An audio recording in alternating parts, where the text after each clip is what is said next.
Hi, I'm Christy St. Clair, and welcome to Toxin Free Living.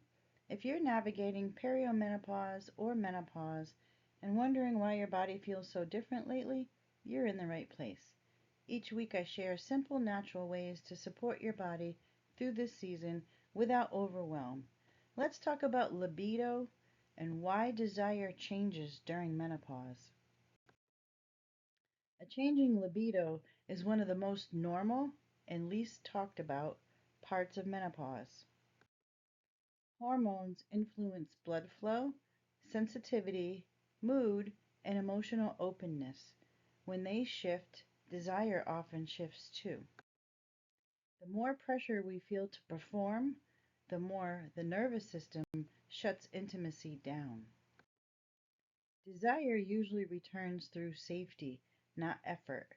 Connection with yourself often restores connection with your partner. Pelvic floor awareness, hydration, and gentle circulation support physical comfort, which supports emotional openness. Oils like ylang ylang, jasmine, and whisper help the brain shift from stress mode into receptive mode.